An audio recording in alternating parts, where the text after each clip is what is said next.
Bienvenue au podcast Pivot. Mon nom est Jonathan Léveillé, président d'OpenMind Technologies. Le podcast Pivot est diffusé afin d'inspirer et d'éduquer les entrepreneurs ayant une idée de produits technologiques innovantes, communément appelés SaaS, plateformes web, applications web ou mobiles, et qui désirent maximiser leurs chances de succès dans l'aventure.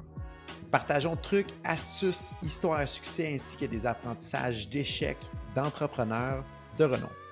Le podcast Pivot est une présentation de dev2ceo.com, filiale d'OpenMind Technologies. Dev2ceo.com aide exclusivement les entrepreneurs ambitieux qui désirent développer leur idée d'application logicielle afin d'en faire un succès d'envergure.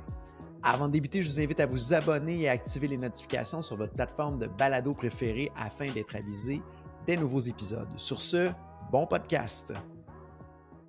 De retour au podcast Pivot avec un de nos fidèles contributeurs, Max Trottier, encore une fois. Bienvenue à nouveau sur le podcast. Comment vas-tu? Super bien. Le golf s'en vient, Joe. Il fait beau. Puis j'ai hâte de jouer au golf. Tu vois, moi, ça, Max, c'est quelque chose que je me suis dit, il faut se garder des rêves et des projets pour la retraite. Le golf et le vin sont dans mon petit tiroir de quand je serai à la retraite. J'accéderai à ce genre de passe-temps-là. La vraie raison, c'est que j'ai arrêté de jouer parce que ça me coûtait trop cher de balles. Ouais, c'est ça, mon ami. Ça cache quelque chose, ce beau message-là que tu nous sers en ce moment.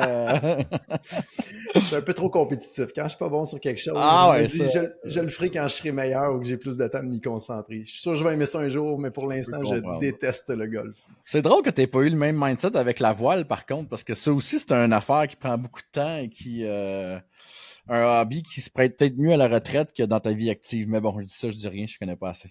Effectivement, j'ai décidé de le mettre en priorité. D'ailleurs, je retourne faire un dernier cours de formation à la fin juin, début juillet. Donc, on s'en va faire nos cours pour faire de la voile en haute mer. On va pouvoir traverser par la suite d'un continent à l'autre. Non. T'as-tu ça comme projet dans pas long, ouais? Absolument. Faire le tour du monde à relais, c'est un des objectifs qu'on a avec deux amis d'enfance. Fait que ça va s'échelonner sur plusieurs années probablement. On a déjà commencé de Montréal à Gaspé dans les années précédentes. Puis après ça, ça je me souviens. On va continuer là-dessus. J'ai David Polibert, d'ailleurs, que je salue, qui va peut-être être à l'écoute, j'ai vu passer l'autre jour. S'il n'est pas en train de le faire, sa traversée, il est pas loin parce que David, qui était anciennement de Zero Spam, qui a vendu à Hornet Security, je te dirais, dans les années 2019-20, quelque chose comme ça, peut-être un petit peu plus tard, mais il m'avait dit qu'il s'enlignait pour la traversée lui aussi. Puis je pense que j'ai vu passer un post l'autre jour qui était en pleine mer en train de faire sa traversée. Fait que si jamais il était quelque part à longitude de 47,2 et je sais pas trop où en plein Atlantique. Donc, David, si tu nous écoutes, si tu veux des coéquipiers et des matelots, n'hésite pas à nous faire signe. Donc, Max, on se retrouve aujourd'hui parce qu'on a discuté dans un précédent podcast que vous étiez en train de regarder pour mettre en place une académie pour l'entièreté de l'entreprise et des solutions que vous avez. Avant de rentrer un petit peu dans comment vous avez attaqué ce problème-là, j'aimerais savoir, Max, qu'est-ce qui fait que vous êtes arrivé à cette conclusion-là, de dire on est rendu là, il faut se faire une académie, parce qu'il y a plusieurs personnes qui, je pense, réfléchissent de mettre ça en place dans leur start-up. Mais quel a été le déclic, puis pourquoi vous avez dit, OK, là, on le priorise, on le met de l'avant? C'est une très bonne question parce que ça a été c'est un projet qu'on avait tenté de lancer il y a quelques années, je te dirais en 2015, 16, peut-être 2017. C'est un projet qui avait été pris à la base par une très petite équipe. Puis je pense qu'on avait un peu sous-estimé l'ampleur du projet dans le temps en termes de production de contenu et en termes de structure de contenu. Honnêtement, je pense que ça vaut la peine d'investir dans un projet comme ça quand tu arrives à une certaine maturité. Où est-ce que tes solutions, ton modèle d'affaires, tes solutions arrivent à une structure qui ne changera pas trop dans le temps, qui va te permettre de construire l'académie, entre autres, les formations que tu veux mettre en place sur ton produit. Puis un des aspects lessons learned du passé, c'est quand tu as un environnement qui est en constante évolution, surtout en software comme on fait, ben tu comprends que ton contenu peut vite devenir obsolète. Puis là, ça commence à être difficile à travailler. Tu travailles une formation quelques semaines, tu la mets en ligne, tu commences à avoir une traction, les gens suivent la formation, puis prochaine release, le UI a changé, c'est plus c'est peut-être pas l'idéal. Fait que c'est un projet qui avait été avorté, ça, comme je te dis, il y a quelques années. On a décidé de le reprendre l'année passée. notamment pour deux principales raisons. Il y avait la principale raison on travaillait beaucoup avec le RevOps, qu'on a discuté ensemble sur le podcast d'ailleurs. Puis un des aspects importants du RevOps, c'est tout ce qui est le time to value. Une fois que tu as closé un client, par exemple, c'est beau, tu as fait la vente. Deuxième phase maintenant, c'est que le client voit une valeur à son quotidien, dans ses opérations, assez rapidement, sur la mesure d'onboarder des users, après la proof of concept, etc. Puis, on se rendait compte qu'on faisait beaucoup d'appels de ce genre-là chez nous pour onboarder les clients, faire des sessions d'onboarding avec leurs users, de best practice. Puis là, à un moment donné, on arrivait à un certain niveau que c'était plus, on va dire, plus assez, je vais dire payant, c'est pas le bon terme, mais c'était plus très efficient de faire des sessions comme ça à toutes les fois avec nos clients, quand c'était souvent les mêmes bonnes pratiques à mettre en place. Donc, le besoin est arrivé de dire pourquoi on ne fait pas une académie, où est-ce que les gens pourront faire du on-demand ou un mix de on-demand, un mix de, ils nous appelleront pour compléter leur formation. Donc, il y a beaucoup cet aspect-là. Ensuite, on s'est rendu compte, au fil du temps, encore une fois avec les gens de RevOps, entre autres, une fois que tu as déployé la solution chez ton client, etc., les clients chez nous qui sont, on va dire, en self-serve, c'est-à-dire qu'ils vont utiliser les logiciels, ils vont les déployer eux-mêmes, là, ils vont partir. Puis on se rendrait compte, après 6 mois, 1 an, que ça n'a peut-être pas été mis de l'avant de la bonne manière, ça n'a peut-être pas été installé de la bonne façon, on n'a pas suivi les bonnes pratiques. Puis là, on est arrivé au support, l'équipe en question, le client voulait scaler la solution, par exemple, dizaine, quinzaine, vingtaine d'utilisateurs. Je veux la faire passer à 200, puis là, il fallait quasiment repartir un nouveau projet parce que les bases n'étaient pas assez solides. Fait qu'on s'est dit, en même temps, pourquoi pas utiliser l'académie pour aussi fournir un outil au client pour être très hands-on dans c'est quoi les bonnes pratiques, par où je commence, je me forme à travers vos outils, puis j'arrive à ce moment-là de déployer vos solutions de la bonne manière. Fait que c'était pas mal les deux, je te dirais, grands objectifs. Puis je vais t'en donner 2 secondaires. Réduire le nombre de calls au support technique, puis augmenter notre visibilité à travers des champions, à travers nos entreprises. Plus que les gens vont être en mesure de connaître ton produit, de se l'approprier, de bien connaître les fonctionnements, plus qu'ils vont devenir des ambassadeurs, on va dire en vente, là, des champions, des ambassadeurs dans les entreprises. Donc, tu veux créer ce momentum-là chez tes clients avec certains users pour faciliter là, tout l'aspect business de la chose, augmenter le nombre d'utilisateurs, etc., etc. Fait que c'est nos 2 objectifs qui étaient secondaires, qui étaient des objectifs, on va dire, qui découlent des 2 premiers, finalement. Je pose une petite question parce qu'on a l'habitude de se parler, toi et moi, Max, mais il y a peut-être des auditeurs aujourd'hui qui sautent sur le podcast, qui n'ont pas la mise en contexte là, de quels sont les produits que vous développez chez Devolution pour voir dans quel contexte l'académie peut bien s'intégrer là-dedans. Pour ceux que je n'ai pas encore présenté, Maxime, c'est maintenant avec le titre de Chief Revenue Officer chez Devolution. Peux-tu expliquer un peu dans tes mots Devolution, c'est quoi le et les produits que vous avez là? L'évolution d'entreprise québécoise en développement de logiciels informatiques. Notre clientèle est globale maintenant depuis maintenant plus de 14 ans. On offre des solutions en gestion de mots de passe, gestion de connexion à distance, gestion d'accès privilégié pour les départements TI et les fournisseurs de services TI à travers le monde. Donc, une solution qui allie cybersécurité et productivité. Donc, vous venez regrouper l'ensemble de la gestion de vos accès et de votre personnel sur une même plateforme. Chez nous, chez Devolution. Puis on est rendu maintenant à un peu plus de 800 000 utilisateurs partout dans le monde, 12 500 clients. Donc, on a un certain volume, pour te mettre en contexte, là, si je comprends bien ta question, c'est un peu le volume qu'on a qui suggère, quand on regarde un peu toute notre donnée, que bon, ça commence à être intéressant de mettre du temps et d'investir dans l'académie, des formations, d'avoir une équipe qui s'occupe de ces plateformes-là aussi.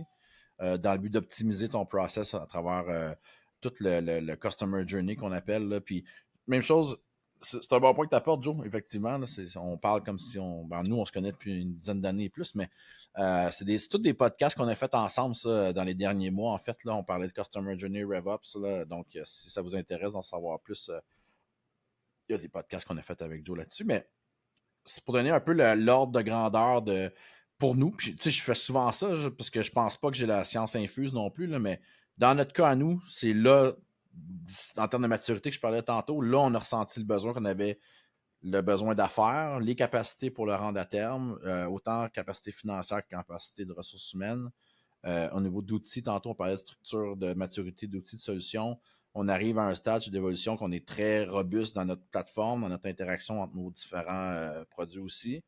Donc, on peut commencer vraiment là, à builder des formations qui vont durer dans le temps, là, puis apporter vraiment de la valeur à nos clients. Voilà. Et surtout, comme tu dis, il faut qu'il y ait une certaine vélocité pour que ça soit rentable, parce que Ouais. si la quantité d'usagers est limitée, c'est tellement d'efforts à mettre en place, la structure, choisir l'outil, faire les enregistrements, démarrer tout ça, l'optimiser, mais Ouais. surtout le maintenir dans le temps. Comme tu dis, il faut que la plateforme soit mature aussi en tant que telle, que le produit soit mature pour ne pas avoir toujours à rechanger les différentes formations. Fait que ça, c'est pertinent, je pense, au bout de la ligne. Curieux de savoir, quand vous avez dit au niveau de l'équipe de gestion, go, on le fait, vous avez structuré le projet comment? Est-ce que c'est de choisir l'outil en premier? Est-ce que c'est de faire le contenu? Est-ce qu'il y a autre chose que vous avez attaqué en premier? Pour commencer, on a travaillé avec deux personnes principalement chez nous. Je l'ai nommé James et Christine, que je salue d'ailleurs, qui ont été notre directeur documentation formation technique et notre gestionnaire de projet, Christine, chez nous, dans l'aspect tout technique, support technique chez nos clients, etc., qui ont travaillé à mettre en place. Première étape, c'est quoi nos objectifs pour Dévolution? C'était quoi qu'on voulait accomplir avec cette plateforme-là?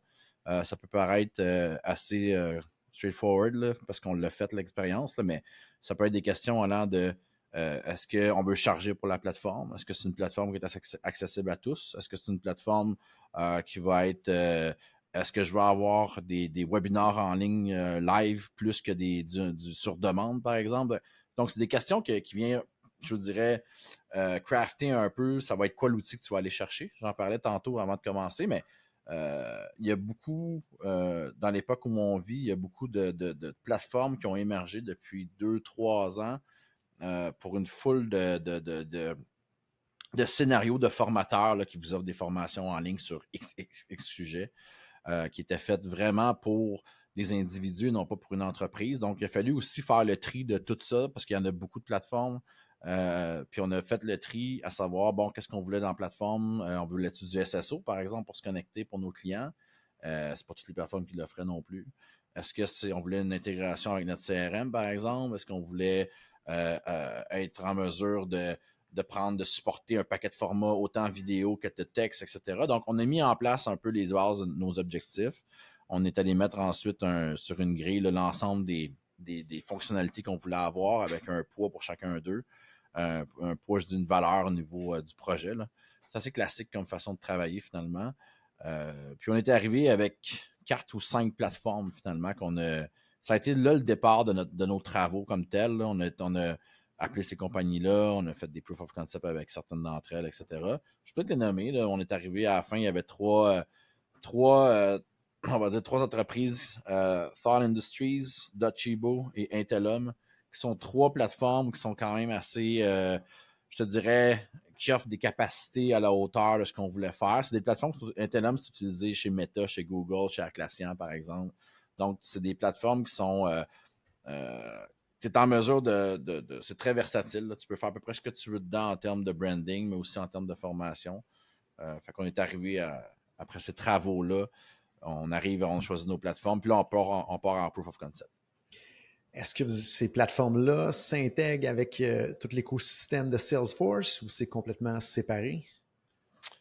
Ils ont toutes des API qui te permettent, ou des intégrations natives qui te permettent de connecter Salesforce, puis en support d'autres CRM d'ailleurs, mais qui te permettent de connecter tes clients à la plateforme. Ce qui te permet, par exemple, je donne un exemple très concret. Chez nous, la plateforme elle va être offerte gratuitement à l'ensemble de nos utilisateurs. Par contre, il y a des moyens de créer ta propre organisation dans ces plateformes-là. Nous, on est allé avec Intellum, OK? Puis c'est pas une plus qu'un autre. Nous, on a pris le choix d'aller avec Intellum. Dans Intellum, si je dis chez OpenMind, Joe, voici ton espace, je te nomme administrateur de ton espace dans Intellum, tu emmènes tes utilisateurs, puis tu vas créer tes propres cours selon toi, ton use case à toi chez OpenMind avec nos outils chez Dévolution. Ça va être une fonctionnalité qui va être payante chez nous à travers nos plans de support premium, etc. Donc, ça te donne une latitude en gestion de ton côté pour le client de pouvoir lui décider qu'est-ce qu'il va présenter à ses utilisateurs, etc., etc. Donc, ça va être partie de la portion payante de l'académie.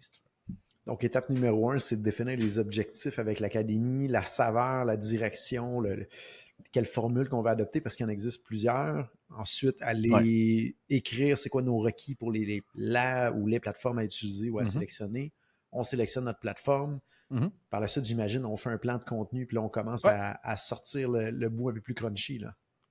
Super bonne question. Nous, la manière qu'on l'a utilisé, on a leveragé notre aide en ligne. On a quand même un aide en ligne assez, on va dire, au fil du temps, qui a pris beaucoup d'ampleur chez nous. Là. Donc, documentation technique, knowledge base, etc., etc. Et on a fait un travail avec David, notre PDG, notre CEO, à restructurer tout ça selon les concepts qu'on voulait mettre de l'avant dans nos outils. Puis ça nous a fait vraiment notre structure de formation, c'est-à-dire, voici on a sorti 40 concepts. Quand on dit concept chez nous, c'est des formules ou des use cases que les clients font à travers nos outils. Puis on a défini la liste à travers notre aide en ligne sur c'est quoi les concepts qu'on voulait mettre de l'avant. Puis ça est venu structurer l'ensemble de nos formations par la suite. Dans ces plateformes-là, ce que tu fais, c'est que tu viens définir, on peut dire, 5 leçons qui te donnent, on va dire, les bases de ton système, qui te donne accès ensuite à une badge, une certification. Puis c'est là que tu viens jouer avec ces différents modules, avec ces différentes leçons-là qui te permettent de générer il appelle ça des learning paths, là, mais des structures de cours, si tu veux. Donc, pour répondre à ta question, on a pris notre aide, toute notre documentation technique qu'on a revisitée, restructurée, en ayant en tête qu'on voulait faire nos formations avec. Ça nous a vraiment donné notre base après ça de formation. Ce qui restait à faire par la suite, c'était on est en train de le faire présentement avec nos formateurs. On a 2 formateurs dans l'équipe qui s'occupent à temps plein maintenant à prendre un concept dans la documentation, écrire les scripts pour les vidéos, aller dans notre studio d'enregistrement qu'on a ici, puis re-recorder les capsules qu'on veut mettre de l'avant. Puis, nos cours sont faits de façon à ce qu'il y ait du matériel visuel. Donc, on voit ce que le technicien va faire. Il commente la leçon, on va dire ça de même. On voit ce qu'il fait à l'écran. Par la suite, il y a une portion qui est un recap en texte, je devrais dire, qui suit pas mal les concepts qu'on a de documentation technique. Donc, on écoute la vidéo, on comprend le concept, on vient lire la documentation plus technique, à savoir exactement qu'est-ce que je viens d'écouter, faire une bonne tête. Puis il y a toujours un quiz à la fin, 3, 4, 5 questions pour venir valider un peu les apprentissages. Puis c'est comme ça qu'on avance de module en module dans notre département de formation avec l'Académie. On enregistre ce podcast-là durant le mois d'avril 2024, donc vous êtes dans la phase, je pense, de produire tout ce contenu-là. Est-ce que Ouais. vous avez une date à laquelle que vous êtes donné finale de dire là, il faut lancer l'Académie à une date Ouais. précise? Puis... Ouais. C'est une bonne question. On devrait lancer la première itération quelque part fin août, début septembre. Down the road. Puis ça, tu sais, ça c'est. Comment je te dirais? Ça, c'est très. J'aime beaucoup. Je vais t'expliquer un peu, mais on a toujours un bon plan là, en business, ou peut-être pas des fois, là, mais souvent, on se définit un plan, puis on dit bon, ben, voici le plan qu'on va accomplir d'ici où. Puis on choisit la plateforme. 2 semaines plus tard, on se rend compte que, hey, pourquoi qu'on ne donne pas ces formations-là à l'interne aussi aux gens qui sont chez nous, pour tester la plateforme. Puis là, tard, ça a pris 2 semaines, excuse-moi. Puis là, on a revisité le scope du projet. Puis finalement, on va onboarder des gens chez nous dans 2 semaines dans la plateforme pour tester des formations nous autres mêmes, dog fooder la plateforme. Bref, tout ça pour dire que le plan a changé un peu parce que la première phase, finalement, ça va être des gens à l'interne ici, des gens techniques, des gens de produits qui vont venir dans la plateforme pour vraiment donner leur avis sur, tout l'aspect de la formation qu'on veut donner, mais aussi de tout le monde apprenne, c'est-à-dire un nouvel employé qui arrive chez nous, on engage une trentaine par année peut-être chez Devolution, mais de s'onboarder de cette manière-là dans la plateforme, puis de nous-mêmes l'utiliser pour former nos propres employés, c'était un win qui était caché, qu'on n'avait pas mis de l'avant en partant. On ne s'était pas dit, OK, c'est pour ça qu'on fait l'académie. Mais en avançant, on se rendait compte que le contenu était là, que les gens trouvaient ça intéressant, ils voulaient voir ce qu'on faisait, puis on s'est dit, pourquoi pas l'utiliser à l'interne finalement. Fait que ça changeait un peu le scope. Ouais, pour répondre à ta question, août, septembre, il y a quand même du travail à faire en mode création de contenu, mais après, il faut que tu gères aussi l'écosystème. On parlait de single sign-on tantôt avec Salesforce, avec différents comptes Microsoft qu'on veut mettre de l'avant. Ensuite, on a une plateforme qui s'appelle Credly. Peut-être que tu connais, c'est très fort en cybersécurité. Credly, grosso modo, c'est une plateforme qui gère tes certifications et tes badges. C'est l'aspect plus marketing que je parlais tantôt. Grosso modo, ce que ça fait, c'est un outil qui sert à venir agréger l'ensemble des certifications que quelqu'un va avoir Puis à partir de là, après ça, il peut dire, ben, je vais le mettre sur mon LinkedIn, je vais le mettre sur ma page, sur mon site web personnel, je vais le mettre sur mon blog, etc. Donc, quand quelqu'un complète une formation chez nous, on émet un certificat et une badge sur Credly. Cette personne-là, quand en se loguant dans son compte Credly, peut avoir accès à sa badge, qui peut aller mettre dans sa signature, peut aller mettre sur un post LinkedIn, peut aller mettre dans son profil, peut aller mettre sur son CV, peut aller mettre... Donc, on vient certifier l'expertise d'une personne à travers nos formations sur différents aspects de nos outils, finalement. Et si vous visez, super intéressant, Credly, j'avais jamais entendu ça. Je suis sur la page. Je vais me coucher plus brillant ce soir. Et merci pour ce petit bout d'information-là supplémentaire. Vous pensez lancer aux alentours du mois d'août. Un lancement comme celui-là, vous le planifiez comment? Est-ce que vous avez des usagers tests, des clients chouchous que vous allez tester avec eux soit avant cette date-là? Est-ce que c'est un lancement complet du jour au lendemain? Comment vous prévoyez faire ce lancement-là? On a un programme d'ambassadeur chez Devolution, une plateforme qu'on utilise qui s'appelle Intuitive. Devolution Force, c'est le nom du programme chez nous, qui est une plateforme de gamification de tout ce qui est programme d'ambassadeur. Finalement, ce que ça dit, c'est on donne des challenges aux gens sur la plateforme, soit de partager des blogs, partager des bêtas, venir dans l'équipe, c'est-à-dire connecter avec l'équipe pour avoir un accès direct avec l'équipe de développement dans certaines situations, etc. Puis on a vraiment créé un programme où est-ce qu'on a un paquet de power users là-dedans, autour de 800 environ. C'est des gens qui connaissent très bien l'équipe, bien qu'ils soient situés en Autriche, en Australie. On connecte avec ces gens-là à tous les jours depuis 7-8 ans maintenant. Donc, on a accès à cette équipe, de cette communauté-là, nous, chez Devolution, qu'on a construit au fil du temps. On va définitivement, ça va être les premiers à embarquer sur la plateforme, nous donner leur feedback, etc. Donc, ça va être, quand je dis au mois d'août, ça devrait être la première phase, devrait être avec ces gens-là.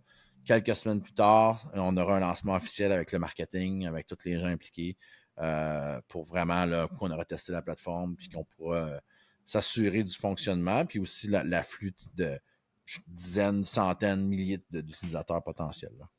Je suis curieux de connaître votre prévision sur une fois la plateforme, une fois l'académie lancée. C'est quoi l'effort de maintenance de tout le contenu de la plateforme? Est-ce qu'on parle d'une personne à temps plein, 3 personnes à temps plein, une demi-personne?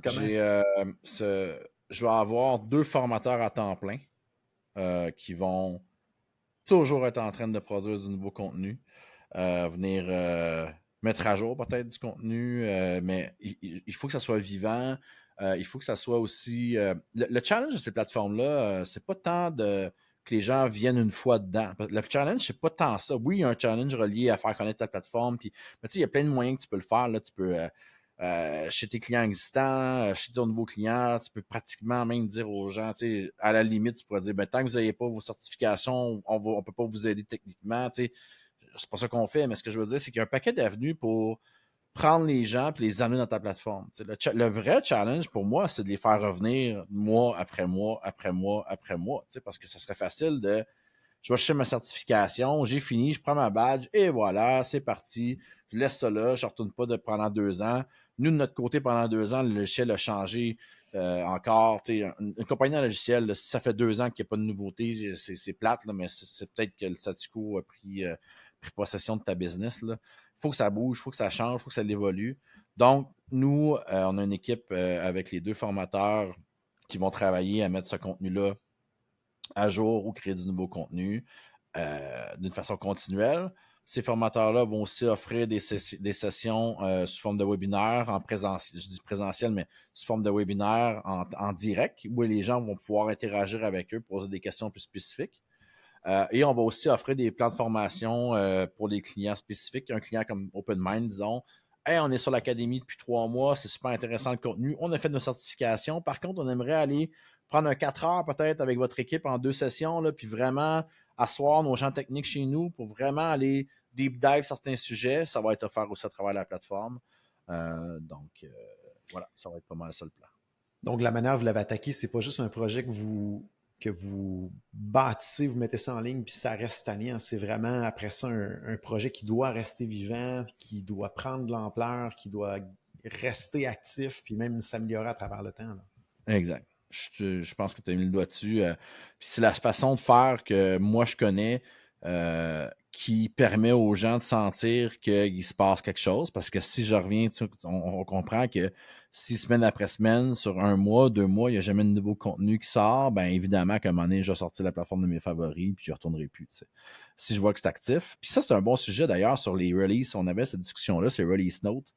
Tu sais, les gens, quand ils cherchent, quand tu cherches un nouveau produit en technologie ou en logiciel informatique, tu arrives sur le site web, tu regardes. Moi, je regarde un peu c'est qui l'équipe derrière, je regarde un peu les nouvelles de l'entreprise, je vais voir le blog un peu, je regarde certaines fonctionnalités. Mais un truc que je vais aller voir, c'est est-ce qu'il y a une communauté derrière ou est-ce que, bon, il y a du monde, tu sais, des clients qui supportent un peu ça? Est-ce qu'il y a vraiment des gens qui l'utilisent? Puis je vais regarder aussi le cycle de développement de ces produits-là, tu sais. Fait que on avait la discussion sur qu'est-ce que les gens regardent dans un release note, puis ce qu'on a compris, puis on a cherché, puis on a discuté avec des clients, c'est pas tant voir que tel feature est sorti. Ce qui est intéressant de voir, c'est le rythme, la cadence que ces features-là sortent. T'sais. Fait que, tu sais, si tu regardes un logiciel, puis ça fait 1 an et demi qu'il n'y a pas une nouvelle version, red flag pour moi, tu sais. Mais si je vois une nouvelle version, aussi mince qu'elle soit, ou tu sais, juste un update, une mineure, peu importe, qui sort, mais de façon régulière, 4 à 6 semaines ou 2-3 mois, ben moi, ça m'indique que c'est une compagnie qui est active. Donc, au niveau de l'académie, si je vois qu'il y a des formations qui y arrivent aux 2-3 semaines tout le temps, ben ça me donne le goût de revenir, d'apprendre d'autres choses, puis je me sens impliqué dans le truc, dans le concept, puis je sens pas que c'est juste là pour, tiens, prenez ça, puis that's it, that's all. T'sais. C'est un bon point que tu apportes sur les release notes. Je pense que la chose la plus importante, c'est le dernier release date de combien de temps? T'sais, est-ce que c'est actif dans le développement? Puis après ça, la fréquence à ce moment-là. Fait que ça en dit long sur l'entreprise, la santé de l'entreprise, puis le sérieux du développement du produit. C'est un très bon point que tu apportes que je n'avais jamais entendu at large comme ça. Vraiment intéressant. Si tu regardes où ce que vous êtes rendu dans le projet aujourd'hui, tu recules il y a quelques mois ou quelques semaines, qu'est-ce que tu dirais à ton toi-même là, qui a débuté le projet avec l'apprentissage que tu as en date d'aujourd'hui? Ah, c'est une très bonne question, ça. C'est une très bonne question. Qu'est-ce que je dirais à moi-même? Puis je dis moi-même, c'est pas moi-même, il y a une équipe derrière. Là, je disais Christine, James tantôt, Yannick, Zachary qui font toute partie de l'équipe. Ce que je nous dirais, peut-être que on aurait été mieux de tout de suite sauter dans les proof of concept. OK. Ce que je nous dirais, c'est que quand on a commencé à faire nos études, de mettre en place le plan que je te parlais, nos objectifs, on est allé très, très, très segmenté. On veut tel type de feature, on veut pas ci, on veut pas ça. Mais la vraie réponse, c'est qu'on savait pas trop c'était quoi ces plateformes-là. Fait que ce que je nous suggérais, c'est de commencer par choisir 3-4 plateformes qui nous intéressent, deep dive dedans, et après venir avec notre checklist de OK, ça on veut pas ça, ça on veut ci, ça on veut ça. Parce qu'on a passé beaucoup de temps à établir ces checklists-là, mais en réalité, on était dans une zone de ce que je sais pas, ce que je sais pas. T'sais, on a découvert des choses. Hey, les plateformes font ça. Ah, ben je savais pas, ben rajoute-le sur la checklist. Ah, OK. Fait que on partait from scratch. On n'était pas des experts. Il n'y a personne là-dedans qui avait jamais fait des formations à ce niveau-là. Donc, pour répondre à ta question, moi, je commencerais deep dive dans les plateformes, apprends c'est quoi le contexte de tout ça. Puis après, fais une tête à OK, ça, j'ai pas aimé, ça, j'ai mieux aimé. Je vais donner un exemple très concret.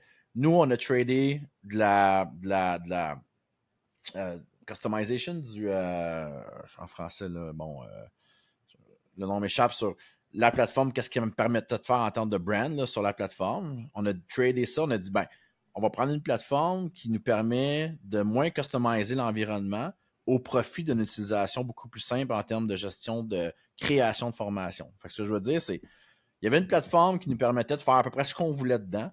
Par contre, c'était super difficile de monter des formations. Il fallait se créer des bibliothèques de contenu, puis c'était pesant, puis c'était lourd. Donc, on a dit, ben, on va enlever un peu de customization au profit de drag and drop. Je drag and drop mon vidéo, je mets mon texte, c'est du WYSIWYG, il y a un quiz, je fais add quiz.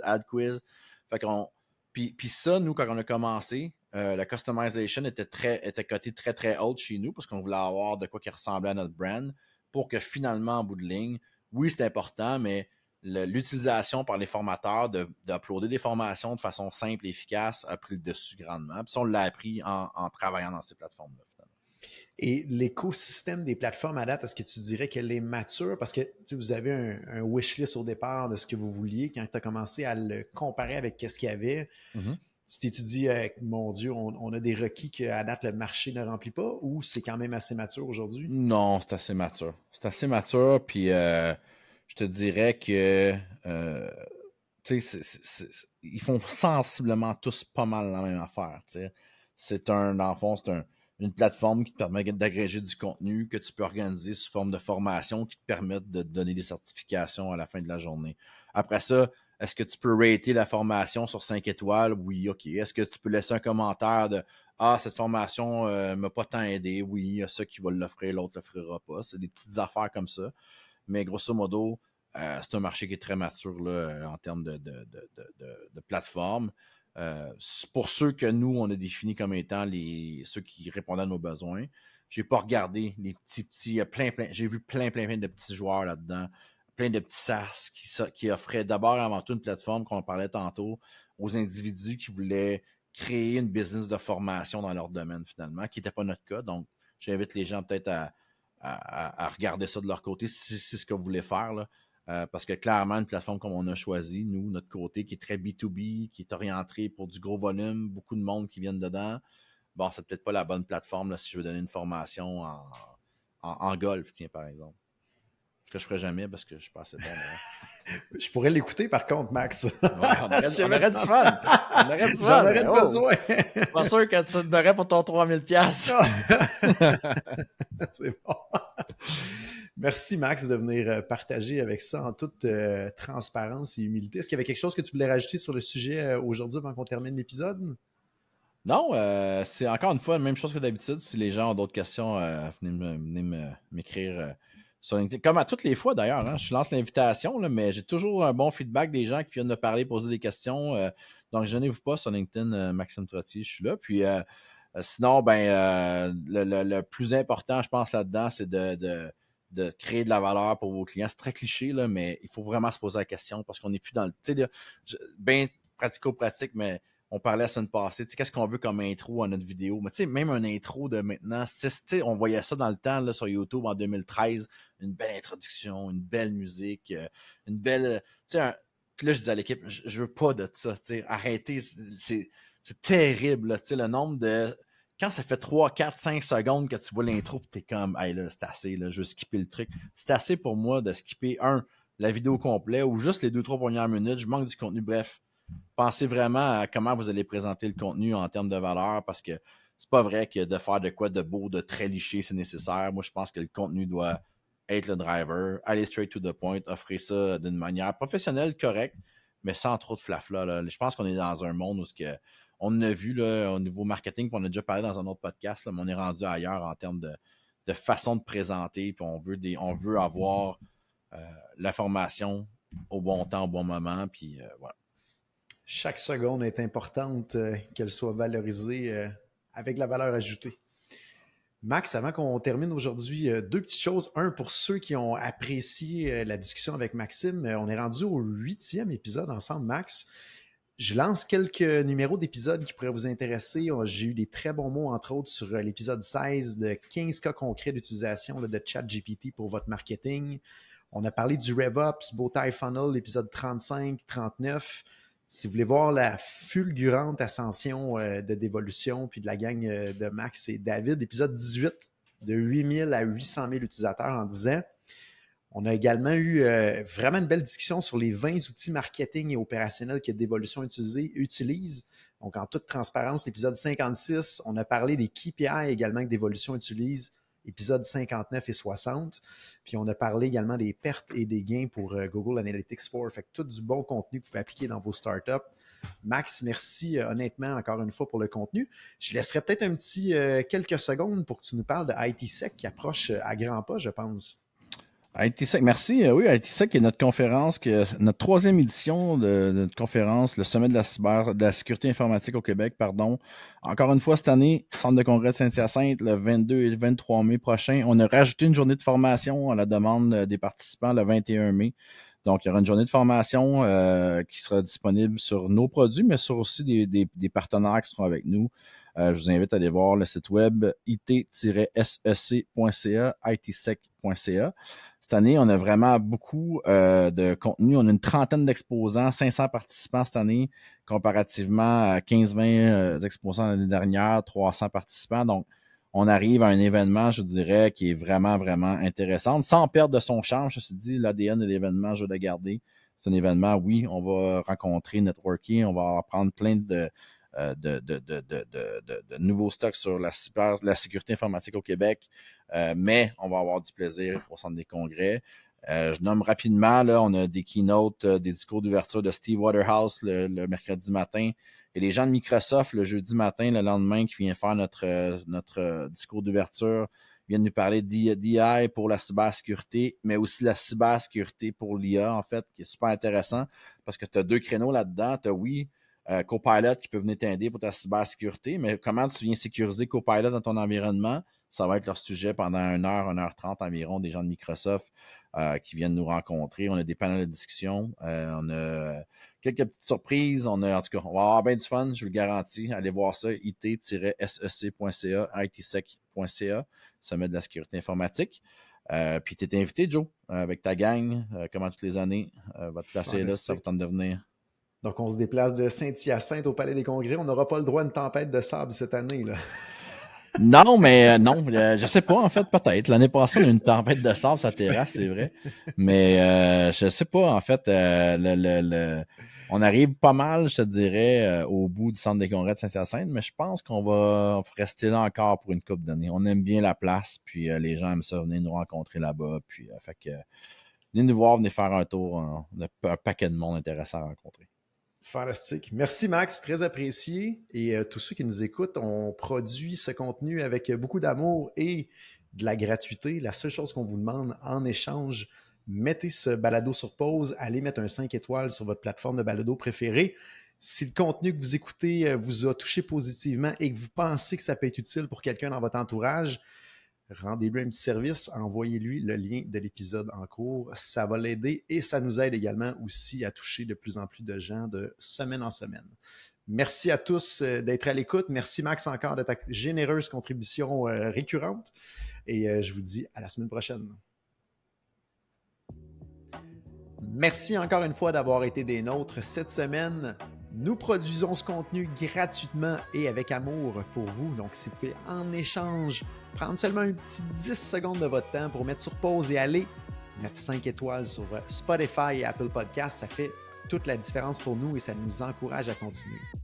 On est également curieux de savoir qu'est-ce que vous avez aimé et qu'est-ce que vous aimeriez entendre sur le podcast dans les prochains trimestres. Donc, n'hésitez pas à venir m'écrire directement sur LinkedIn. Bon, moi, Jonathan Léveillé et je vous dis à la prochaine.